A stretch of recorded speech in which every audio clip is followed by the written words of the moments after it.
Ya, Shalom. Ya, puji Tuhan, kita mengucap syukur pagi hari ini kita masih bisa datang ke hadirat Tuhan di gereja ini dengan tubuh yang sehat, karena dari depan kita dipastikan sehat, diukur dari suhu tubuh, tidak melebihi dari berapa derajat Celcius, 37,5 ya. Nah, di masa-masa seperti ini, masa pandemi COVID-19, kesadaran akan kesehatan itu meningkat. Meskipun masih ada beberapa orang saja yang belum sadar. Dapat dilihat dari banyak orang yang mulai menaati protokol kesehatan, menjaga kebersihan, mencuci tangan, mengukur suhu tubuh ketika masuk ruangan dan sebagainya. Kita menyadari bahwa kesehatan ternyata merupakan berkat yang besar. Amin. Sekalipun kita memiliki banyak hal untuk bisa dinikmati, banyak hal yang menyenangkan kita, kalau kita tidak memiliki kesehatan, semuanya sia-sia. Kesehatan itu bukan hanya kesehatan jasmani, betul? Ada kesehatan apa saja? Ada kesehatan fisik, ada kesehatan pikiran atau mental, ya. Orang yang stres, orang yang mengeluh adalah ciri-ciri orang yang tidak sehat secara mental. Orang yang gampang emosian, marah-marah, kepahitan merupakan orang-orang yang tidak sehat secara mental. Jadi yang namanya kesehatan itu bukan hanya kesehatan secara jasmani, kita tidak sakit, suhu tubuh kita normal, kita tidak masuk ke rumah sakit, tidak mengonsumsi obat tertentu, enggak, bukan hanya itu. Paulus di dalam 1 Tesalonika pun pernah berdoa, pernah menguatkan jemaat di Tesalonika bahwa kiranya Allah sumber damai sejahtera memelihara engkau, baik tubuh, jiwa, dan roh. Ternyata Allah pun juga peduli bahwa kita sehat secara utuh, amin. Sehat secara jasmani, terhindar dari virus COVID-19 dan segala penyakit, sehat secara jiwa, dan sehat secara roh. Kita tidak hidup dalam dosa, kita tidak terikat dengan dosa tertentu, kita hidup dalam kasih, kita sehat secara utuh. Allah peduli akan kesehatan kita. Allah turut memelihara kita secara keseluruhan. Tetapi bukan berarti ketika Allah memelihara secara keseluruhan, yang namanya hal-hal di sekitar kita, hal-hal yang dalam hidup kita itu tidak bisa menyakiti kita. Tidak. Banyak hal di sekitar kita yang datang untuk menyakiti kita. Baik itu menyakiti secara fisik, contohnya virus COVID-19, menyakiti jiwa kita, permasalahan perkara yang terjadi, konflik yang terjadi, dan menyakiti roh kita. Godaan-godaan, tawaran-tawaran untuk berbuat dosa. Banyak hal sekitar kita yang datang untuk membuat kita sakit. Oleh sebab itu, judul dari firman Tuhan kita pagi hari ini yaitu aduh sakit. Saya percaya hampir semua orang kalau ada hal yang menyakiti selalu berkata aduh. Betul enggak? Aduh, enggak ada yang ketika ada sesuatu yang menyakiti, kena pisau mungkin, atau ketabrak mungkin, atau kepleset mungkin, atau dikhianati orang, berkata yes, hore, enggak ada. Selalu refleks, kita bereaksi, aduh sakit. Apakah berkata aduh sakit itu dosa? Aduh. Ketika salah menjawab, bilang aduh, apakah aduh itu dosa? Kalau masih aduh sakit, itu belum dosa Bapak Ibu. Karena itu merupakan reaksi yang wajar ketika ada sesuatu yang menyakiti kita. Sesuatu yang tidak sesuai dengan harapan kita, kita berkata, aduh, itu belum dosa. Yang jadi dosa adalah setelah itu. Setelah kita berkata, aduh sakit, bagaimana respon kita? Bagaimana iman kita? Setelah berkata, aduh sakit, Tuhan kok gini sih? Itu baru yang namanya dosa. Saya sangat tertegur sekali dengan firman Tuhan minggu lalu atau mungkin waktu Natal. Pendeta mau dikatakan, mengeluh itu seperti kita sedang mengkudeta Tuhan. Saat kita, kok gini sih? Kok semuanya kacau sih? Itu seakan-akan kita bilang, Tuhan, Engkau ini bisa gak jadi Tuhan dalam hidupku? Engkau ini bisa gak ngurus hidupku? Engkau ini bisa gak melindungi aku? Udah, turun aja Tuhan. Simple sekali. Kita sering mengeluh. Kita sering putus asa. Sebenarnya itu seperti mengkudeta Tuhan, menyuruh Tuhan turun dari tatanya. Seakan-akan Tuhan itu gak becus jadi Allah. Itu dosa yang besar. Tetapi kalau kita masih bereaksi, aduh sakit, yang perlu kita perhatikan adalah apa setelah itu. Apa yang terjadi pada diri kita setelah kita mengalami sesuatu yang menyakitkan. Kita akan baca satu ayat saja di dalam Filipi 4 ayat 13. Kita semua buka Alkitab kita, Filipi 4 ayat 13. Satu ayat yang tidak asing bagi kita. Filipi 4 ayat 13 kita baca bersama-sama. 1, 2, 3. Segala perkara dapat kutanggung di dalam Dia yang memberi kekuatan kepadaku. Sekali lagi, 1, 2, 3. Segala perkara dapat kutanggung di dalam Dia yang memberi kekuatan kepadaku. Ini merupakan statement iman dari Paulus, pernyataan iman dari Paulus, bahwa Paulus berkata, segala perkara dapat kutanggung di dalam Yesus yang memberi kekuatan kepadaku. Setiap masalah bisa aku tanggung di dalam Tuhan yang memberi kekuatan. Tidak ada perkara satupun yang tidak dapat aku tanggung, karena Tuhan memberi kekuatan kepadaku. Ketika saya merenungkan ayat ini, satu ayat ini, saya berpikir bahwa, wow, kuat sekali ya Paulus ini ya. Gak ada loh satupun perkara yang gak bisa ditanggung oleh Paulus. Apakah Paulus ini orang yang kuat secara fisik? Tidak ada batu yang dilempar itu dapat menyakiti dia. Tidak ada pedang yang ketika mengenai kulitnya tidak berdarah.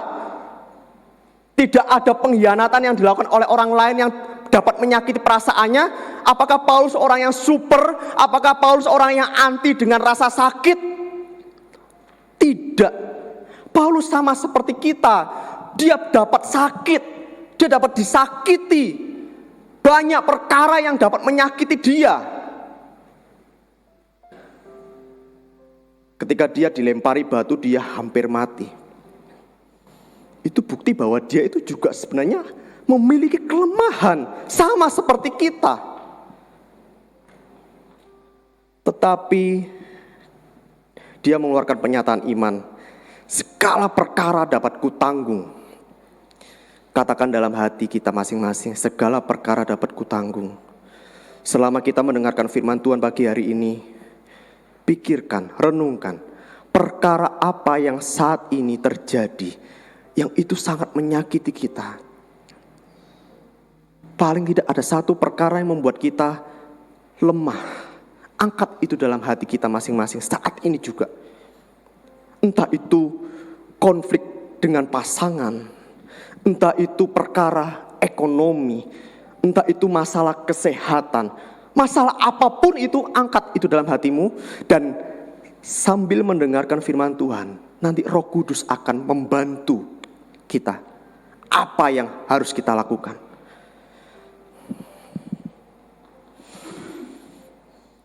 Masalah apapun dapat kita tanggung. Pendeta Modi sering mengutip bahwa masalah terbesar dalam kehidupan manusia adalah dosa.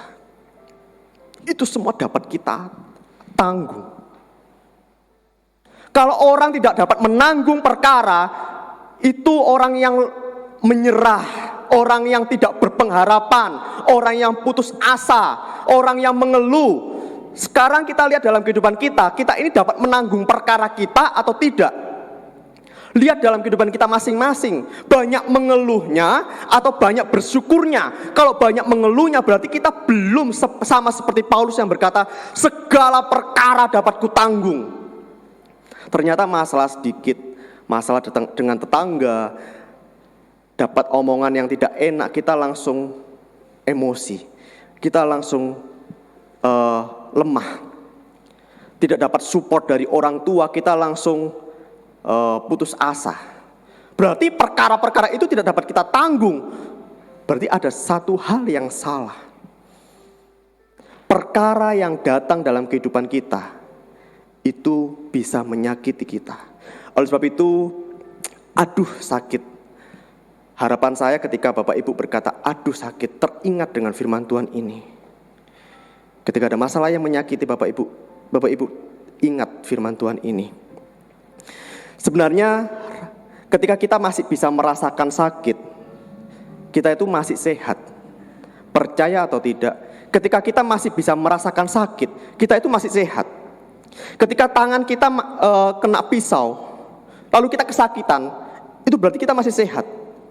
Ada banyak saraf-saraf di jari kita yang mengirimkan sinyal ke otak kita bahwa ada sesuatu yang bahaya, ada sesuatu yang perlu ditangani dengan cepat, ada sesuatu yang harus diobati.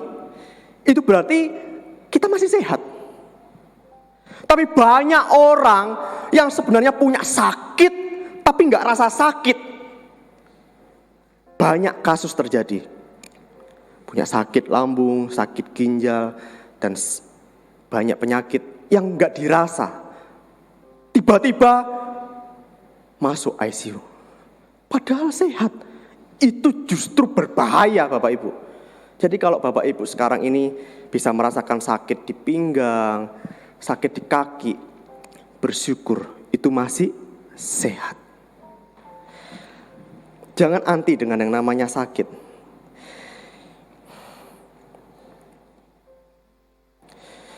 Manusia itu sebenarnya punya kemampuan untuk menanggung rasa sakit. Setiap orang punya kekuatan, punya kemampuan untuk menanggung rasa sakit. Bapak Ibu, ada yang suka pijat, setidaknya 1 bulan sekali pijat ada? Atau mungkin ada yang nggak suka pijat, jarang pijat, lalu capek dipijat 1 kali, kesakitan. Apalagi kalau kita pijat refleksi, pijat di bagian telapak kaki, itu sakitnya bukan main. Betul nggak? Ketika kita masuk atau dipijat seorang tukang pijat, dipijat telapak kakinya, wah sakit. Pertanyaannya, apakah orang yang dipijat ini langsung bangun, marahin tukang pijatnya? Enggak kan? Dia akan menahan rasa sakit itu, dia akan menanggung rasa sakit itu. Telapak kakinya dinyut-nyut sakit, bahkan nangis. Tapi nggak mungkin kita langsung berdiri meninggalkan tempat pijat itu. Nggak mungkin kita pulang marah-marah, pijat kok sakit seperti ini. Kita akan menanggung rasa sakit itu. Kenapa?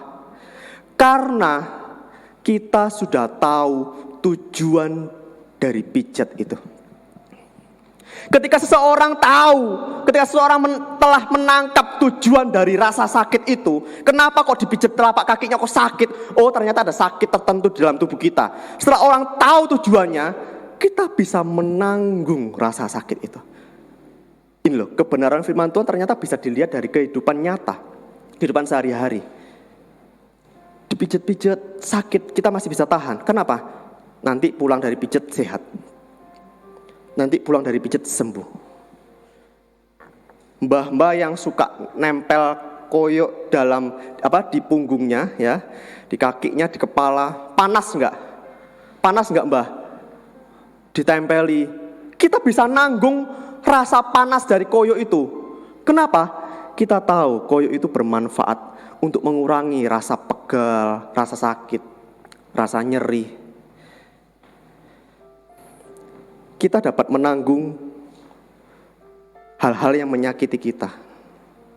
Kalau satu, kita tahu apa tujuan dari rasa sakit itu. Contoh yang paling sempurna yang dapat saya ambil adalah Tuhan Yesus. Tuhan Yesus dapat menanggung perkara terbesar sekalipun, bukan hanya rasa sakit pada tubuhnya, bukan hanya sekedar berdarah, bukan hanya sekedar mati di kayu salib, dia menanggung dosa manusia. Kenapa dia bisa menanggung semuanya? Karena dia tahu apa yang jadi tujuannya. Karena dia tahu apa yang menjadi rencana Allah Bapa dalam kehidupan Tuhan Yesus selama di bumi. Itulah sebabnya dia dapat menanggung perkaranya. Bapak Ibu, kenapa kita mengeluh ketika rasa sakit itu datang? Karena kita tidak menangkap apa yang jadi tujuan dari rasa sakit itu. Kita cepat-cepat, kita buru-buru untuk mengeluh, kita buru-buru untuk menyalahkan Tuhan. Ketika masalah datang menyakiti kita, kita tidak duduk di hadirat Tuhan, tidak duduk tanya sama Tuhan, Tuhan apa kehendak-Mu. Kita cepat-cepat untuk emosi. Kenapa perkara itu datang menyakiti kita dan kita mengeluh, kita menyerah, kita putus asa? Karena kita tidak tahu apa tujuan dari rasa sakit itu. Coba kalau Bapak Ibu tahu tujuannya. Ketika masalah datang, sakit, kita berkata, aduh sakit. Tapi aku tahu Tuhan punya maksud. Ketika masalah datang menyakiti kita, lalu kita berkata, aku tahu ada rencana Tuhan yang indah di balik masalah itu. Ketika keadaan tidak sesuai dengan harapan kita dan orang-orang melemahkan kita, lalu kita berdoa, Tuhan, aku tahu ada harapan di dalam Tuhan. Pasti kita dapat menanggung segala perkara. Bukan berarti kita tidak merasa sakit apa-apa. Kita sakit, kita mungkin menangis, kita mungkin beberapa saat menjadi lemah. Tapi ketika kita menangkap apa yang Tuhan tetapkan, tujuan yang Tuhan tetapkan, yes, segala perkara dapat kutanggung di dalam Dia. Kuncinya adalah tangkap apa yang jadi tujuannya. Jangan cepat-cepat mengeluh, jangan cepat-cepat menyerah. Oleh sebab itu setiap hari, bukan hanya setiap masalah datang lalu kita datang pada Tuhan. Enggak, setiap hari kita datang pada Tuhan supaya Tuhan singkapkan rencana Tuhan. Mengapa ketika jari kita kena pisau berdarah, lalu kita enggak gubuh, lalu kita enggak, aduh mending aku mati aja. Kenapa kita agak santai? Ya udahlah, diobati, dikasih obat merah. Karena kita tahu bahwa ini enggak berbahaya, enggak terlalu berbahaya. Yang penting dibersihkan, diobati. Kenapa kok datang masalah lalu kita gubuh, kita panik, kita menyerah? Karena kita menganggap bahwa ini masalah yang besar. Padahal kalau di mata Tuhan, masalah itu sangat kecil. Sebenarnya ketika masalah itu datang, lihat sungguh-sungguh masalah itu. Bahwa masalah itu sebenarnya kecil sekali di hadapan Tuhan. Dan kalau kita punya Tuhan yang besar, kita tidak akan panik dengan masalah itu. Amin.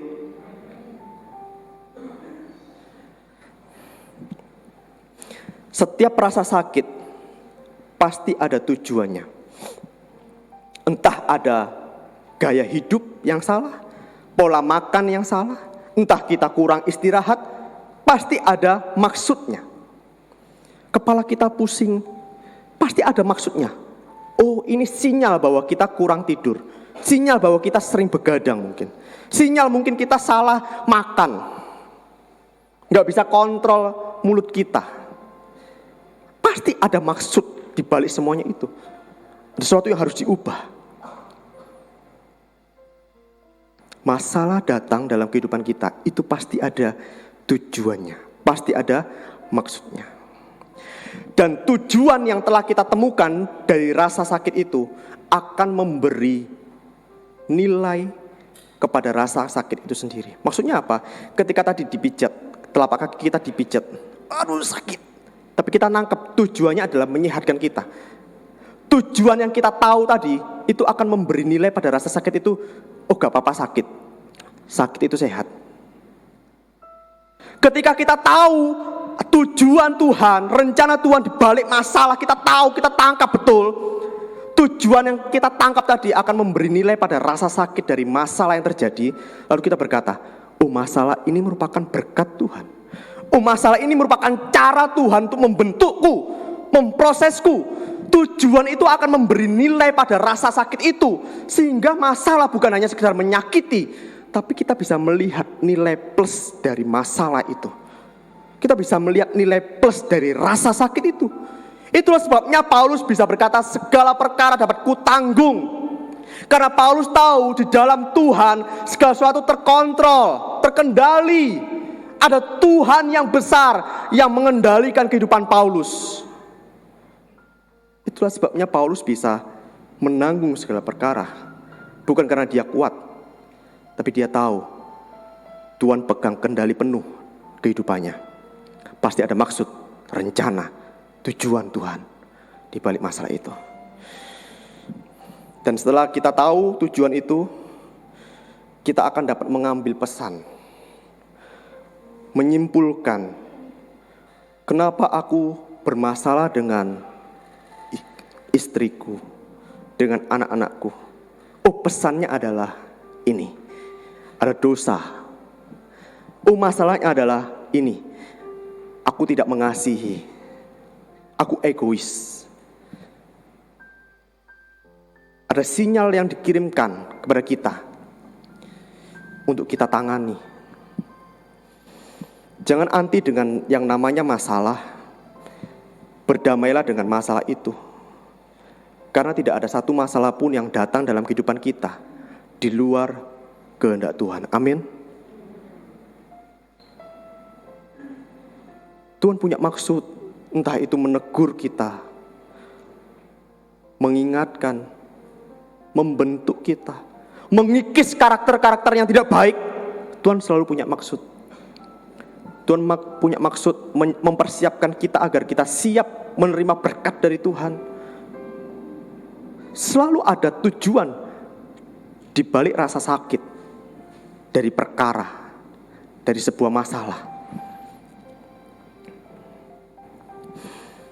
Filipi 4 ayat 13. Segala perkara dapat kutanggung di dalam Dia yang memberi kekuatan kepadaku. Tuhan tidak selalu datang menolong kita. Tuhan tidak selalu datang untuk meringankan perkara kita, meringankan beban kita. Tuhan tidak selalu datang untuk mengangkat beban kita. Tuhan tidak selalu lakukan itu. Ya, Tuhan kadang-kadang lakukan itu. Tapi Tuhan tidak selalu datang untuk mengangkat masalah kita. Tapi satu hal yang pasti, Tuhan datang memberi kekuatan. Kita yang tanggung masalahnya, Tuhan yang memberi kekuatan. Oleh sebab itu ketika perkara datang dalam kehidupan kita, jangan minta Tuhan angkat perkaraku. Mintalah Tuhan, kasih tahu aku apa maksud Tuhan. Kasih tahu aku apa rencana Tuhan. Dan Tuhan akan menguatkan kita. Apa yang membuat Bapak Ibu lemah akhir-akhir ini? Apa yang membuat Bapak Ibu putus asa, tidak berpengharapan? Mungkin Bapak Ibu punya target. Tahun ini aku harus lakukan ini. Tahun ini aku harus mempunyai ini. Tapi gak bisa. Jangan jadi lemah. Duduk di hadirat Tuhan. Tanya Tuhan, apa yang jadi tujuan itu? Tuhan sangat tahu bahwa kenyataan itu menyakiti kita. Tuhan paham betul kita bisa tersakiti. Tapi Tuhan rindu kita tanya Tuhan, apa tujuan di balik perkara yang kita hadapi? Jangan cepat-cepat untuk mengeluh. Jangan cepat-cepat menyalahkan Tuhan, menyalahkan orang di sekitar kita. Jangan cepat-cepat untuk emosi. Tenang. Allah sumber damai sejahtera akan menguatkan kita.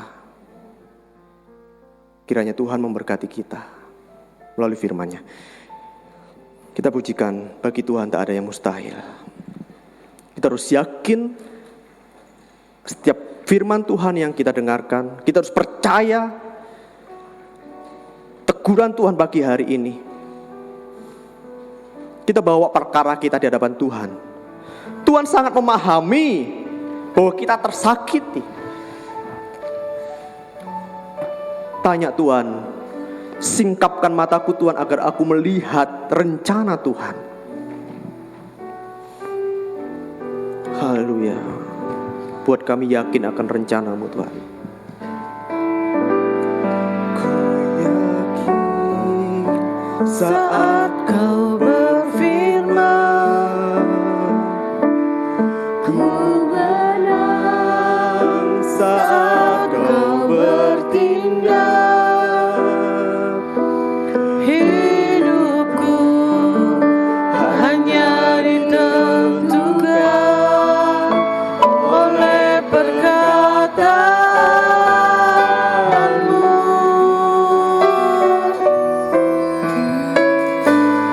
Ku aman karena Kau menjaga.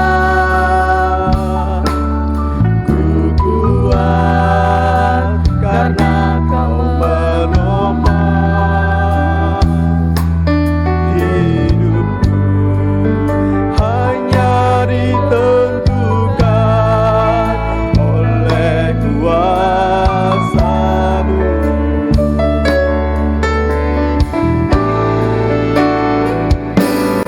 Di Tuhan tak ada yang mustahil. Di Tuhan tak ada yang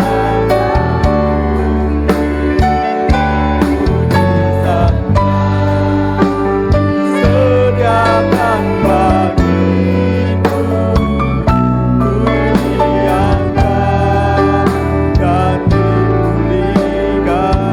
Ku diangkat dan pulihkannya. Ku diangkat dan dipulihkannya. Ku diangkat dan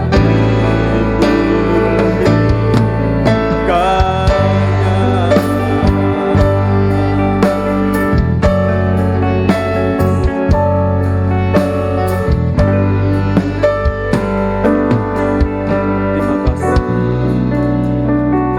Kami sungguh bersyukur kami punya Allah yang berdaulat, Allah yang pegang kendali penuh dalam kehidupan kami. Setiap perkara yang datang dalam kehidupan kami, tidak ada yang di luar kehendak Tuhan. Dan firman-Mu pagi hari ini mengingatkan kami bahwa segala perkara dapat kami tanggung di dalam-Mu Tuhan. Tuhan yang memberi kekuatan pada kami. Dan kami mau setiap perkara datang, setiap hal yang menyakiti kami mau duduk diam, mencari kehendak Tuhan. Apa yang jadi maksud Tuhan, apa yang jadi tujuan Tuhan, apa yang jadi rencana Tuhan. Dan kami percaya bahwa rencana Tuhan selalu indah bagi kami. Kami tidak mau buru-buru mengeluh, kami tidak mau terburu-buru untuk menyerah putus asa. Tapi kami mau percaya Tuhan, apapun terjadi. Terima kasih Tuhan, terima kasih. Terima kasih buat kekuatan yang Kau berikan dalam kehidupan kami. Berkati jemaat sidang tempat ini, apapun yang dilakukan, baik yang di gereja ini, baik yang tidak dapat beribadah di gereja ini, yang beribadah di rumah. Tuhan berkati kami semua. Dalam nama Tuhan Yesus kami berdoa. Kita sama-sama katakan, amin. Tuhan Yesus memberkati.